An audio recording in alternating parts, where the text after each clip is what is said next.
How's it, connectors? This is Scott from Staying Konnected podcast. We seek stories that connect us with one another. There's too much emphasis on differences that we forget that we're just one big community. We seek to learn about life lessons, experiences, setbacks, vulnerabilities of one another. We're here to share through open and honest conversation. So I have a fun guest with me today, my friend Kawai. How are you doing? Okay, feel Doing free. really good. Good. Uh, she is a practitioner of Hawaiian history, culture, let's speak more about that. Because if there's one thing I wish I could learn more of while going through school, and that's Hawaiian history. The only thing that we've learned was how Hawaii was annexed, and we'll go into that in a little bit.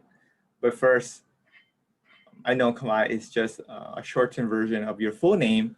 So what is your full name and what is the meaning behind it? So my friends call me Kawai because my full first name is Kaulana Kawai Kikilani Hekamale Vai Vai Aloha, Johnny Ariel Crisostomo. And so my first name, it means famous water spouting from the heavens, a child is born wealthy of love. Okay. Yes. And I think you told me that usually your grandma names you. What is the process of naming someone? Well, there's like I wouldn't like say it's a process, more of like a way of life, or like in Hawaiian culture, you talk to your elders and ask them for help in naming, a baby, if you need assistance with the naming of your child. And so it's different for everyone. Sometimes names come to this person in dreams, or they take omens for wherever place that they're at. They speak a name and they look for omens, whether it's good or bad.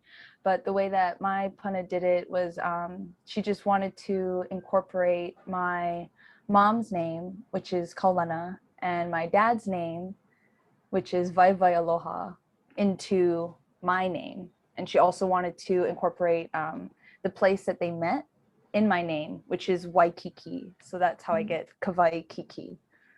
Yeah. So Kaulana is my mom. So that's why I know about Hawaiian name. There's a lot of references to family, and there's a references to a lot of things, which segues to the next part of, were you brought up, were you forced to learn Hawaiian history? How'd you get into learning about your culture and all that? Was it a personal interest? I wouldn't say that I was forced into learning it. It was just knowing that I was Hawaiian and growing up around the Hawaiian culture, and my parents both being Hawaiian, but my mom being like more involved in Hawaiian cultural practices. I was just already interested in learning about it. And I don't know, it's just a way of life for me, I guess. Mm-hmm. And the more I learned, and the older I got, the more I wanted to learn, and I'm still learning till this day. And it's just a huge part of who I am and like my identity. And I probably for the rest of my life will continue to be like immersed in my Hawaiian culture.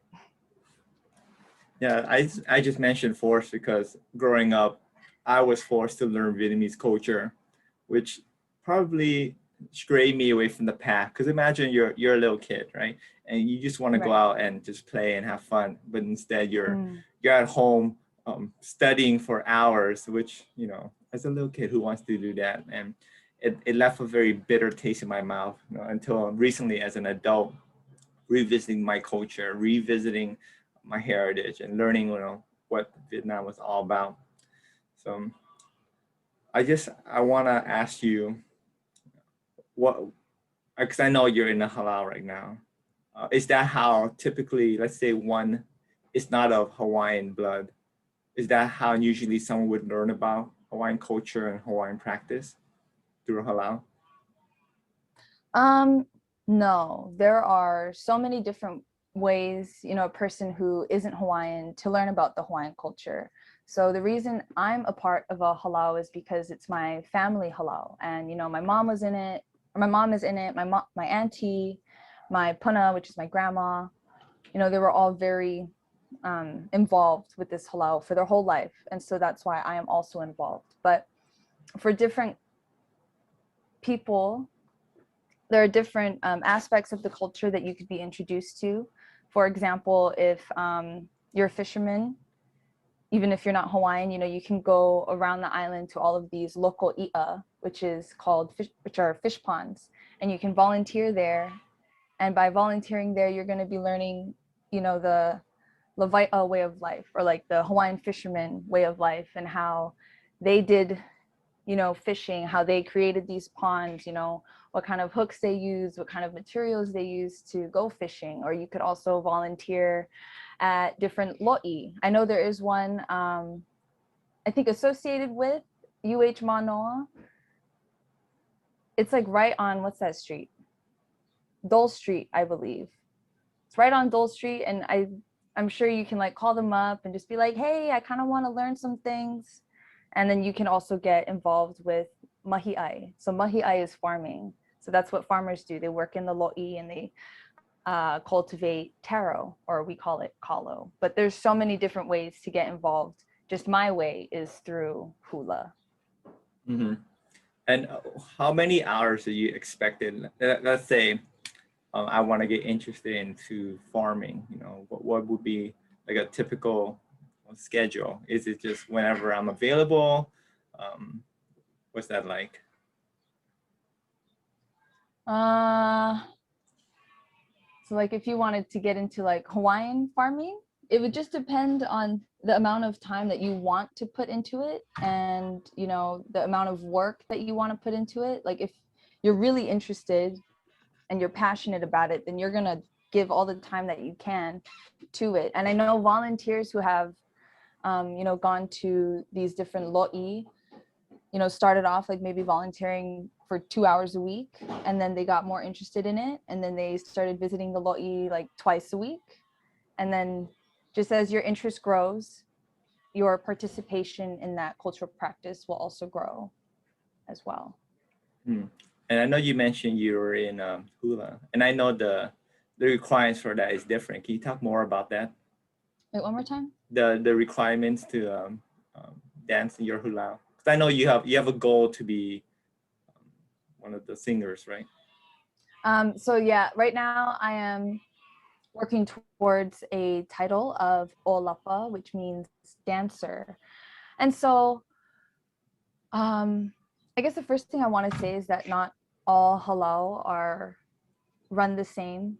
Because kumus, they can do, you know, whatever they want to do, especially if they have that title. They can teach the way that they want to teach, and they can teach their students, you know, what they want to teach them. But you know, at my halal, you know, you're invited into this special class which focuses more on traditional hula. We do have other classes, you know, for more modern hula and whatnot, and we still through that class learn about the Hawaiian culture. But just in this hula kahiko that I do, we learn more of the traditional practices. And it's a lot of hard work.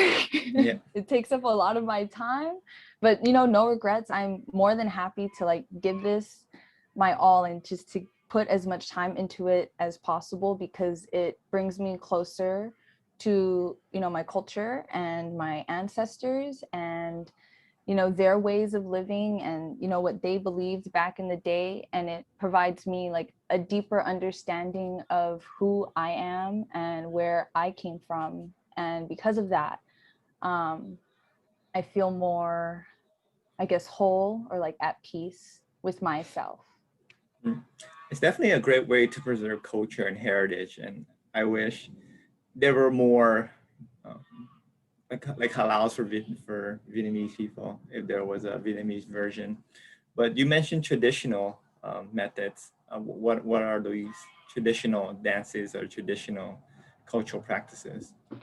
Um, so when I say traditional, it's like the kind of hula that they would be, or that they performed, or you know, learned and danced, you know, back in ancient Hawaii. So when I'm talking about modern hula, you know, I'm talking about when you see dancers out in Waikiki and they're wearing like these beautiful dresses with, you know, long, beautiful lei, and, you know, they're all glammed up. I mean, it's beautiful, but that's like more modern. And like traditional, you see them wearing like traditional clothing. You know, they wear pa'u skirts, or they wear like kapa skirts, and you see them dancing more with like a pahu drum, which is like a big stand-up drum made of like shark skin as the top. Or you'd see them dancing with like ipu and more traditional instruments. Does the song choice or whatever people are chanting, does that differ between traditional and more modern hula? So in modern hula, you won't hear like a lot of oli or chanting, because that's more on the traditional side. You know, modern hula is, you know, string instruments. You know, you hear a lot of ukulele and guitar, or like steel guitar, and these songs are like more upbeat and more slow. But then with traditional hula, you're going to be hearing like drums or an ipu, and then you're chanting, but not like, you're not singing. It could be like singing because you're changing your pitch throughout the chant sometimes, but it's not singing.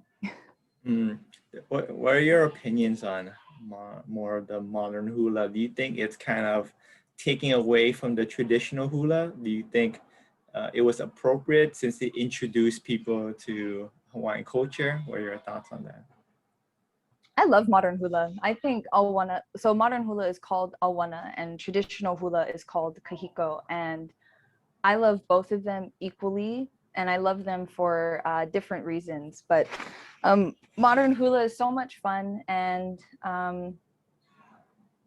it's just really upbeat. And, you know, more people, I feel like, if they see modern hula and they enjoy that, then they're more open to seeing like traditional hula and how that works. And I perform a lot, or I used to perform a lot before this pandemic hit, and I would always be performing awana. And people love it. I love getting glammed up, and I love dancing, you know, about different places and different things. And it also shows different timelines of the, what's the word I'm looking for? Of the evolution of hula, I guess. Because we went from just traditional back in ancient Hawaii. And then, you know, as time went on,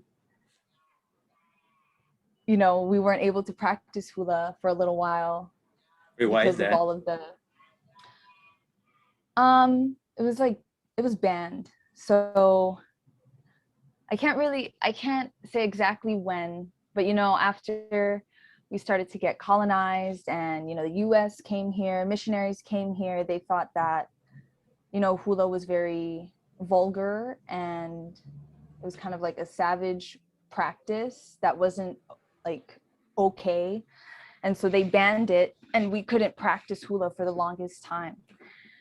And so it came back during the reign of King Kalakaua. So he's known as the Merry Monarch because once, you know, he became the king of Hawaii, he threw parties and he brought hula back, and he like let halal perform at the palace, and just like at these huge celebrations to celebrate the culture and to bring our people back into practicing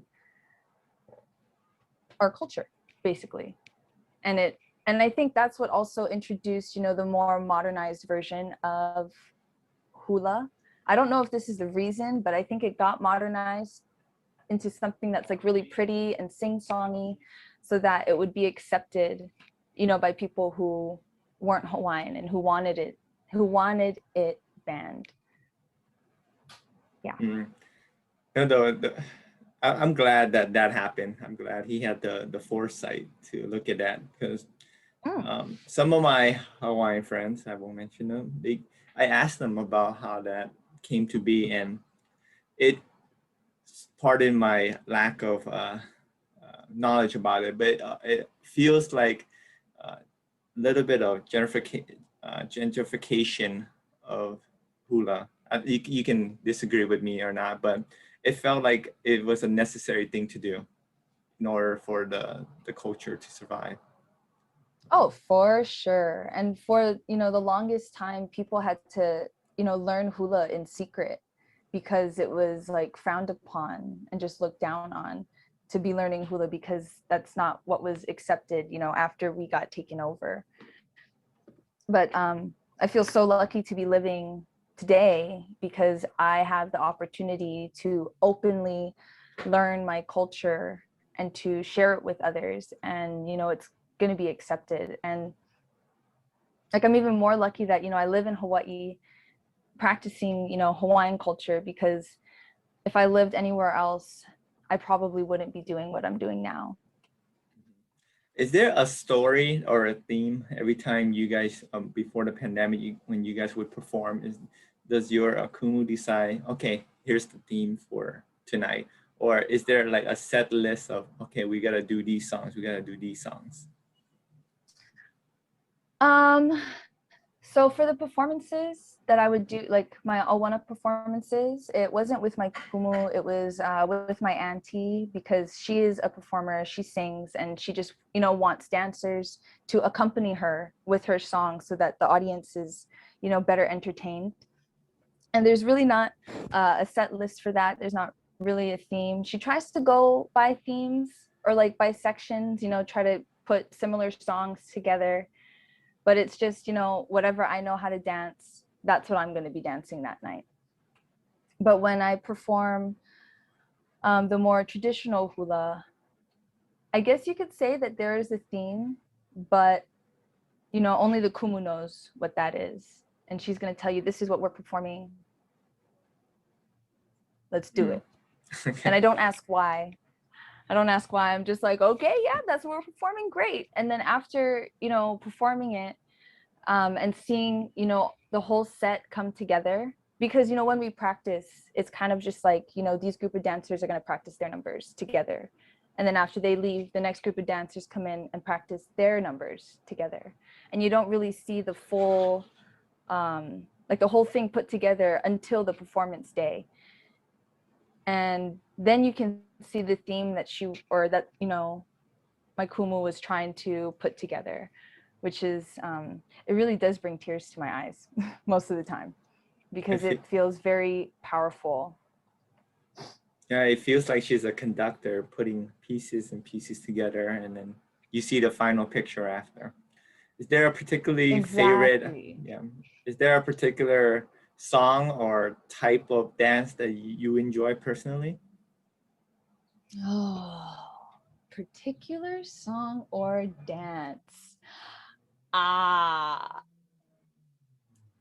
No, I love them all. I love all my dances and all my songs. I love them equally. I mean, I guess every time I learn a new song, that becomes my favorite song, because it's like brand new and I love it so much. But then once I learn a new song, that becomes my favorite song. And then in the end, everything that I've learned becomes my favorite. But I guess, and I love performing both. I love dancing modern hula and I love dancing traditional hula so much. I can't choose. Mm-hmm. I think you mentioned to me before that you let's rewind it a little bit.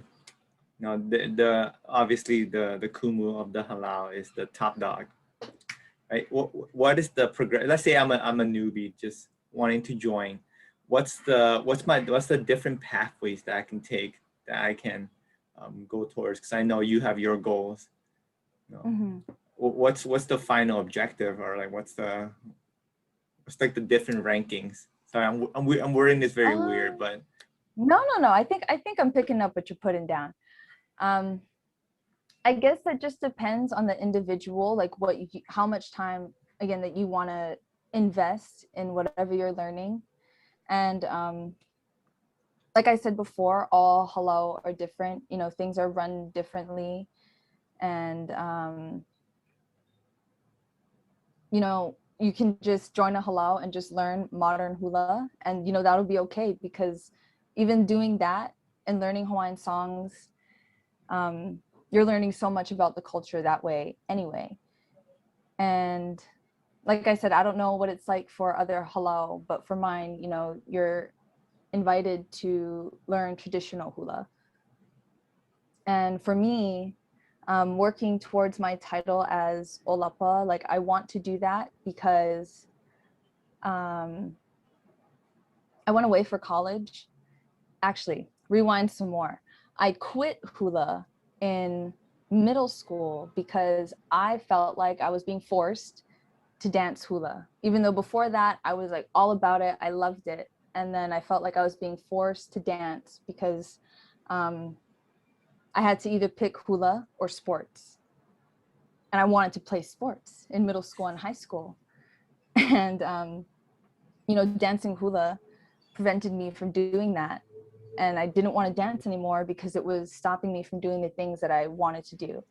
And so I stopped hula in middle school and high school, and I went away for college. And then that's when I started realizing like how important hula was and is to me. And so when I came back from college in 2018, I was like, okay, I'm going to go back to Awana class because I don't have to be invited back. I can ask my kumu and she can say yes or no. But she said yes, I could come back. And I was dancing for about a year. And then she asked me if I wanted to join her kahiko class. And I took that opportunity because I knew that I wanted to be in that kahiko class so that I could learn the things that, you know, my mom has learned, learn the things that my aunties and my puna have learned, and to start working towards what they are today. They're all kumu. I don't know if I want to be a kumu. I can't think that far ahead because I'm nowhere near, you know, that experience and, you know, all of the knowledge that they have. I just know that I want to be, or I want to have the title as of Olapa. And then after I get it, I don't know what I'm going to do after. I just want to get it. And then once I get it, I'm going to move on from there. I have like a million questions for you. Okay, keep First, it coming. first question being, how did your family react to you telling them that you didn't want to do hula?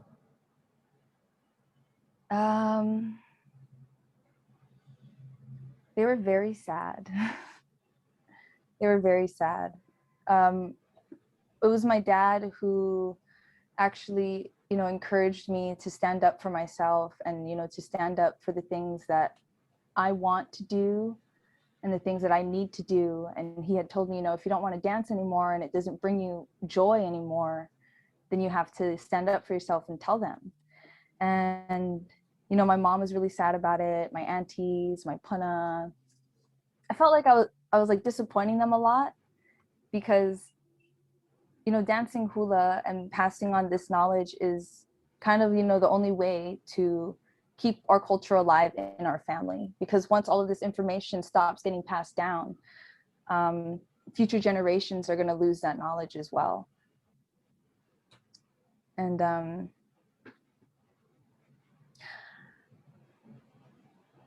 I kind of lost my train of thought right there. No. Thank you for sharing. Thank you for sharing. You know, during that moment, you know, were there any moments of like, man, maybe I should just give hula another chance? Maybe sports isn't the right thing because, you know, you say, oh, I might be letting my family down or whatever. You know, were you just adamant in that decision? Yes, I'm a very stubborn person, and I was like, I don't want to do it. And if I don't want to do it, I'm not going to do it. But my senior year in high school, I got injured really badly. I hyperextended both of my elbows, and I have like this permanent back issue because of all the sports that I've played. And so I couldn't play club ball, and, you know, I couldn't get a tape out to, you know, show my skills because I was injured for like half the season. I could barely play. And while I was sitting on the sidelines, I was like, dang, I should have just stayed in hula and I probably wouldn't have gotten injured, and I would feel more connected to my culture. And especially when I went away for college, oh my God, I felt so disconnected from my culture, and I kind of like felt lost without it. I mean, I was lucky enough to attend, you know, the college that I went to because the Hawaii student population was super big. And we had like one of the biggest luau's on the West Coast. And I participated in those luau's for the 4 years that I was there. And it helped me, you know, feel connected to the Hawaiian culture, but not to the depths that I wanted to be at. And so when I came home, I was like, I gotta return. Like, this is my decision. And I felt more happy with that because, you know, as a kid, I had to go to class. I had to perform. I had to learn. But coming back from college, it was my decision. It was like, I want to go to class. I want to learn. I want to be a part of this halal and to gain all of this knowledge in order for me to pass it down to, say, my future children, if I have any. So you're gonna make your kids do it as well? Well, if I have kids, I'm not gonna make them do anything. Of course, I'm gonna encourage them to try it out, and you know, if they like it, like, stay in it. But if they don't like it, I'm not gonna force them to stay in it. But you know, even if they're not dancing hula, I'm still gonna try to incorporate, like, you know, Hawaiian values, Hawaiian morals, and you know, teach them a little more about Hawaiian history, you know, just so that they know. Yeah, that's the thing. If you give people a choice, they'll come back loving it even more. In my short-lived years on this earth, more questions regarding. So when you went to college, was there like halal there? Could you have joined that? Was there like hula classes? I know you mentioned there was a big um, population from people from Hawaii. You didn't want to do that there? So I didn't know of any halal that were up there. Like, the only hula that I was dancing was, you know, with the student body, or like the Hawaii student population, because we were the ones who made up, you know, our luau. Uh, we had like a Hawaii kids, what's that called? Not group, club. We had a Hawaii kids club. That's what it's called. And this club is the club that would put on, you know, our annual luau's. And I joined that because it was a way of perpetuating my culture. And but it was just, you know, kids. It was college kids teaching other college kids Right. hula. You know, it didn't have a deeper meaning to it. Okay, maybe not that. It's not the same as it coming from the source, like someone who's Yeah, like, you like know, a kumu. you're not learning about the culture, you know, when you're participating in luau. You're not learning everything that pertains to the song that you're dancing. You're just learning the dance for a show, which is fine, which is okay. But I personally wanted a deeper understanding of, you know, what I was dancing about, or what other people are dancing about. And so I was an instructor for 4 years. And for the songs that I instructed, I tried to make it a point to have, you know, my dancers understand, you know, what they were dancing about. And so I would make them sit down before we even started dancing. I'd talk to them about the verse that we're going to be learning that day.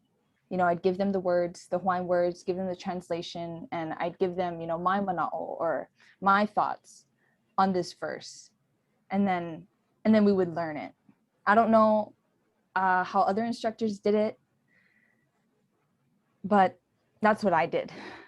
No, it makes sense. Like when you do a certain movement or you do something, you got to understand why you're doing it or the significance of it. It seems like teaching, you're very passionate in this. Are you sure you don't want to become like a teacher or professor of this? Because isn't that the easiest way to pass your arts or pass your knowledge to the next generation?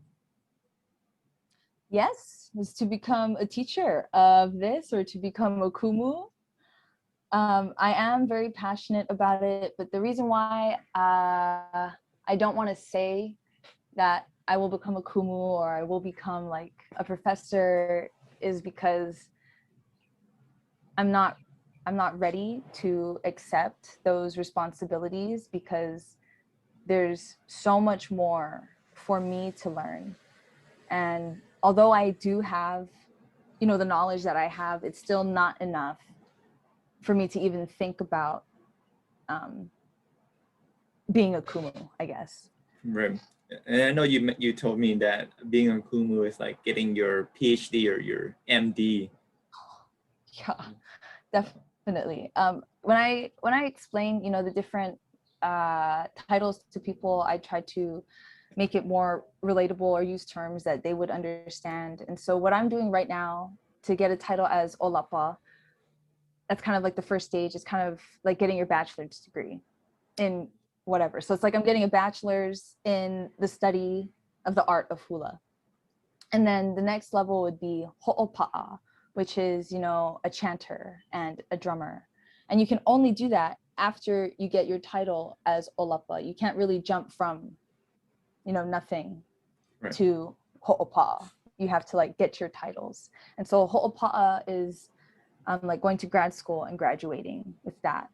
And then your next level after more years of studying would be kumu. And that would be like your PhD or getting your doctorates in the art of hula. And there's really no timeline for it. It all depends on you, or basically like on me, and, you know, the class that you're in. You're going to get your title as fast as, you know, you're going to work for it. So some people can graduate with the title of olapa within like 4 years, and some people could get it in 7. Some people can graduate with it, you know, within a year and a half. It just depends on the amount of work that you put in and the amount of effort that you put in, I guess. Tell me about the process of quote unquote graduating and getting that title. What's the process like, or what's the test? Yeah, what's the testing process like? We can say for your position that you're going for. It is vigorous training and lots of learning. I'm not going to share too much about it, just because, you know, the practices that I learn in my halal, they're private, and I don't really have the privilege to share, you know, details about the things that I do. But, you know, for me to get this title, I have to know the songs that I dance about, like not just the Hawaiian, but like the translation and the meaning behind what I'm dancing about, which requires a lot of research that I have to do in my own time. And then after doing that research, you have to learn how to dance it, and not just dance it to like get it over with, but to dance it with the meaning that you've learned through your research, and to show what you learned through your research through your dancing, you know, showing it through your expression, showing it through your intentions, you know, when you do motions. And it's not easy. Dancing traditional hula is not easy. I mean, even dancing modern hula, it's not easy. But the point, you know, of an olapa is to make it look effortless.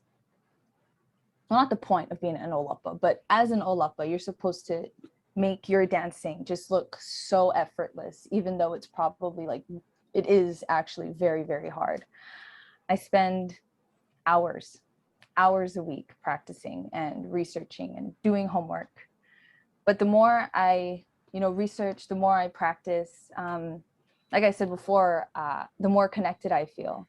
With every new song that I learn, with every new word that I learn, I just feel so connected to my culture. It just makes my fingers tingle, makes my whole body tingle. No, I can see it every time I ask you about your progress, every time I ask you about certain things. Going back to the dancing, I know everyone has a different style, a different personality that they want reflected into the way they dance. So my question is, when you do get tested as a dancer, do you get tested on a particular way you should do things, or would you get knocked for adding your own personal flair and personality to the dance?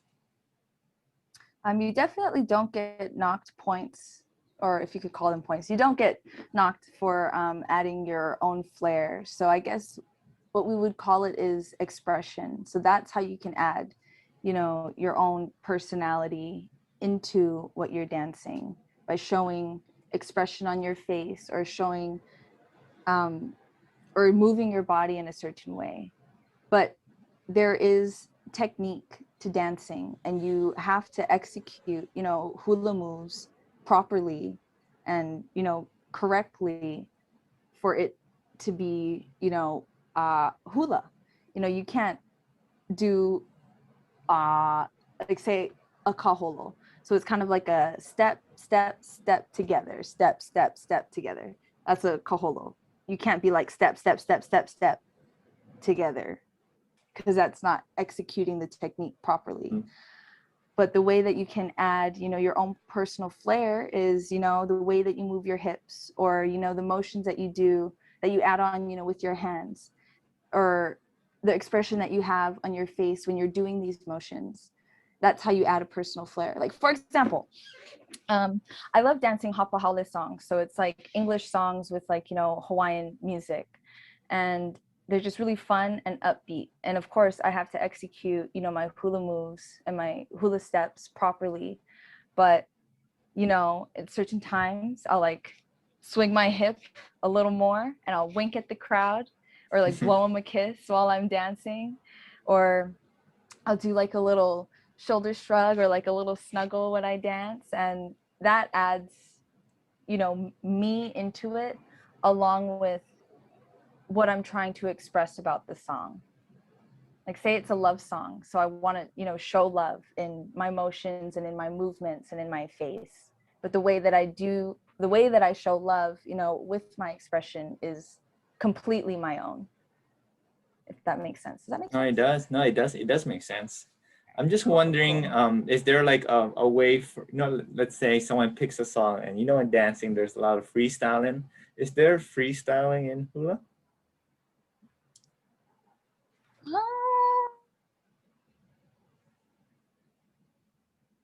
I mean, no. I mean, personally, I don't think there's freestyling in hula, because especially when there's words to a song and you're dancing a hula, and when you dance a hula, you want your motions to match the words. And so, say the song, or like what you're dancing about is talking about the ocean, so you're going to kind of like want to do these motions for the ocean, but you don't want to, like, make a flower motion when you're talking about the ocean, because it kind of doesn't make any sense. Right, But right. people who don't know the language and don't know hula, they'll be like, oh my god, it's so pretty. But for people who understand, what the song is talking about, and they see you doing some kind of motion that has nothing to do with what the song is talking about, they're gonna be like, what are you doing? Just because it looks nice doesn't mean it's it's hula, right? Yeah, I guess you could say that. A lot of I don't want to say a lot of people, but performers, the whole point of, performing is to put on a show. And sometimes I'll see like a hula move, or sometimes I'll like listen to the song and I know what it's talking about, then I see something completely different than what they're showing, and I'm just like, I can understand, but why are you doing that? The intentions are good. Yeah, the intentions are there. I'm all for the intentions. Okay, let's say I listen to the podcast episode and I'm like, oh, I'm convinced. I want to enjoy halal. Is it invitation only, or how does that work? um I honestly don't know how that works. I mean, I've heard, if you research a halal, you like look them up, and maybe some halal you can like go to wherever they're located and talk to somebody and be like, hey, or talk to the kumu and be like, hey, I really want to learn hula, I want to dance, like, can I dance for you? And they can say, yes or no. Or, you have a friend that is in a halal and you'll be like, do you think, you could ask your kumu if I can join? It's definitely not by invitation only. Yeah, there's multiple ways. I was just so fortunate to be born into a family that already had one. And then that was my way of getting into it. Yeah. So do your research, everybody. Yeah, do your research. Do your research. Okay. Let's switch into some questions, if you don't mind. So fire round questions. Okay. We'll start with something easy. Since this podcast is about staying connected with some people, building relationships, do you have a certain philosophy or criteria when it comes to selecting friends or even acquaintances?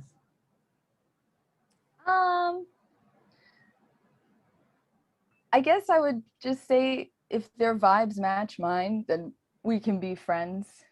The way that I make connections with people is I just be myself, like my authentic self, 100% of the time, so that other people feel comfortable, being themselves around me. And then that opens, like an avenue for both of us to go down together. And, if I like their vibe, they like my vibe, we're friends. And then if we want to build that relationship, then we can like become better friends by like hanging out and getting to know each other even more. I agree. When me and you first met, I don't think our relationship really flourished until I think one day we were just joking about like pooping, and then like ever since then like it kind of just opened up. Everything got like pretty open and pretty friendly. Easy. Yeah, it was pretty easy. Yeah.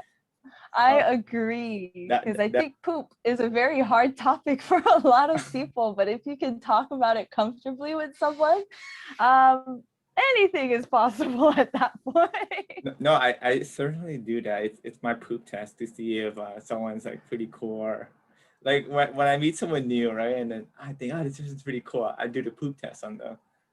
So yeah, I think that's a good test.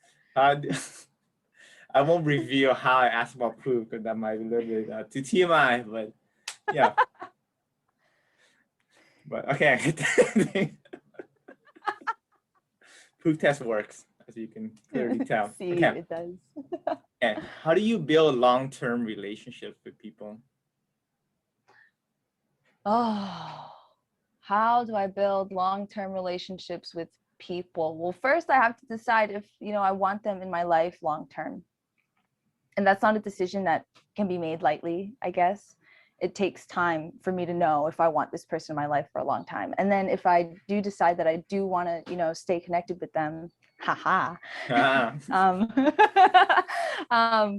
just gonna, continue to build our relationship by, I don't know, like hanging out or, sharing personal things with them in hopes that, they're gonna open up to me as well, which then deepens our connection. And, especially if we have the same we like the same things and we're into the same things, and it's much easier to create that kind of relationship with somebody. Yeah.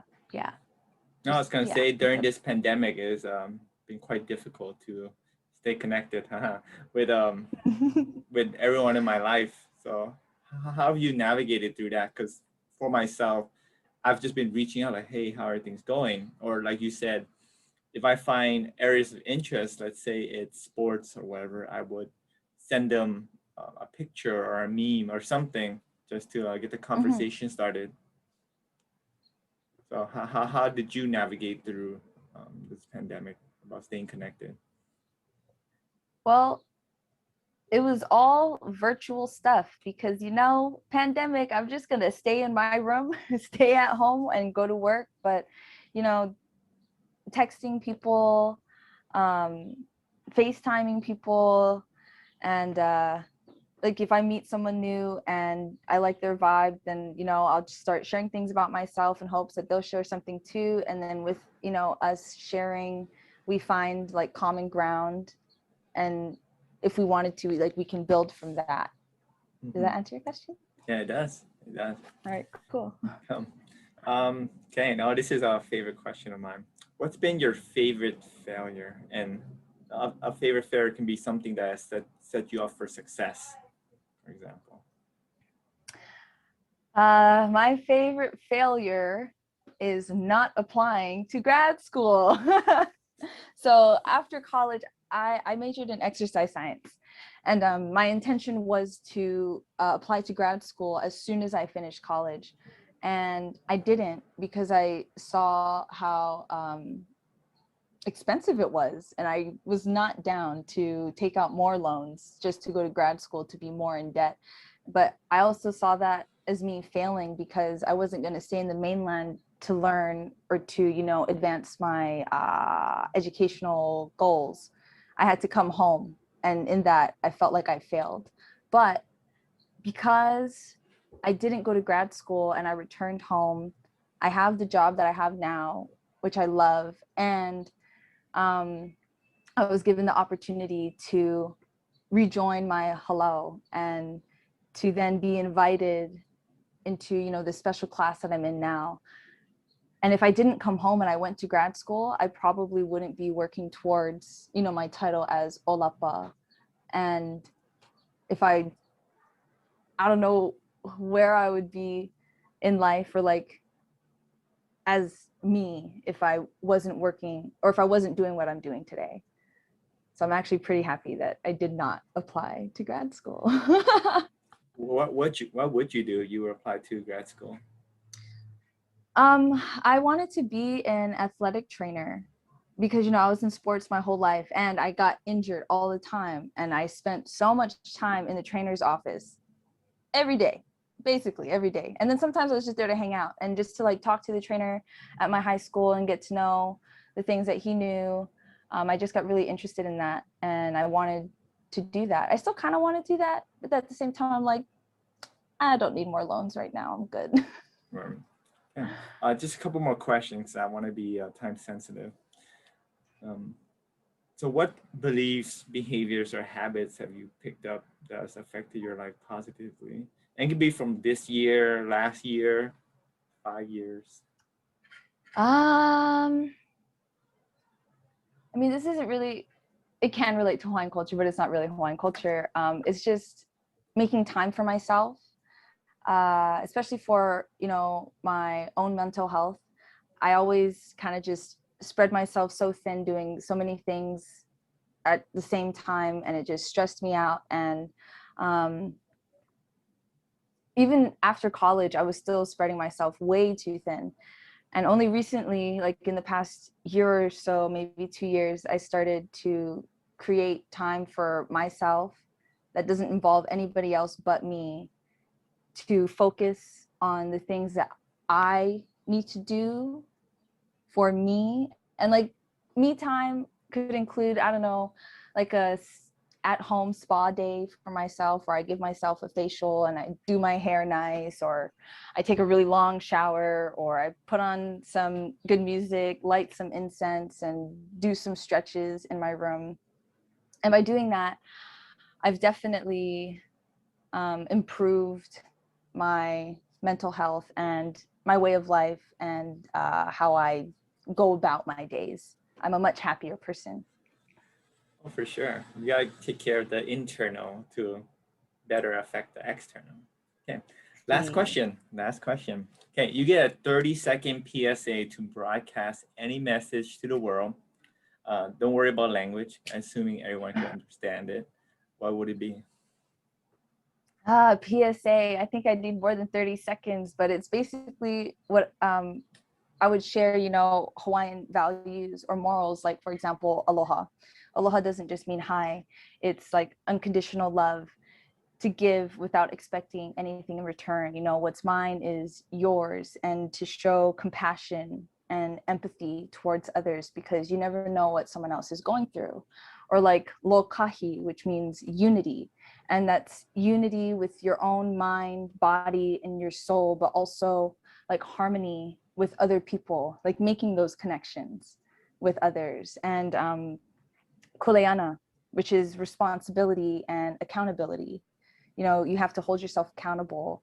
If you want to seek improvement, or if that's what you seek is improvement of yourself, you'll be self-motivated, you know, throughout life if you hold yourself accountable. And like malama, which means to care for, to protect, to preserve, and that's like taking care of the earth, the people around you, and yourself.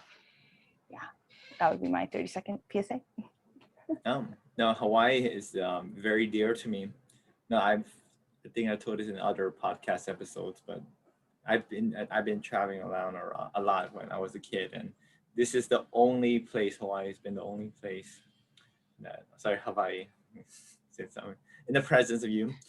This has been the only place that, you know, its people has treated me with respect, because, you know, as a little kid, as an immigrant, I didn't know a lot of the English, but here was the only place where everyone was patient, everyone was very loving. They understood that English is hard for a foreign student, and they just show me so much love. So I'm very appreciative of everybody here, and what they've done for me. Because on the mainland, it was just a lot of racism, you know, even from people of my same nationalities, people of my same ethnicity. So Hawaii has my heart. And yeah, same. That's why I came home. so yeah, thank you again, Kawai, for coming on. Definitely learn a lot. Very appreciative of you, you know, telling your story, you know, teaching us about Hawaiian culture and practice, and especially when you tell us the Hawaiian words and the translation. You know, I think a lot of people are going to learn a lot from this, and you know, thank you for being you. So, any last thank you for having me. Of course, of course. Any last parting words to our listeners? Any plugins? Any? Thanks for tuning in. I hope this was educational for you, and keep watching. Keep coming in to Staying Connected. You know, you can learn a lot of stuff from this little vlog going on. For sure, for sure. Yep, we're on all different social media platforms, YouTube, Spotify, etc., etc. But again, thanks again, Kawai, and yeah, for everyone listening, have a great day, and of course, stay yes, connected you as too. always. Stay connected.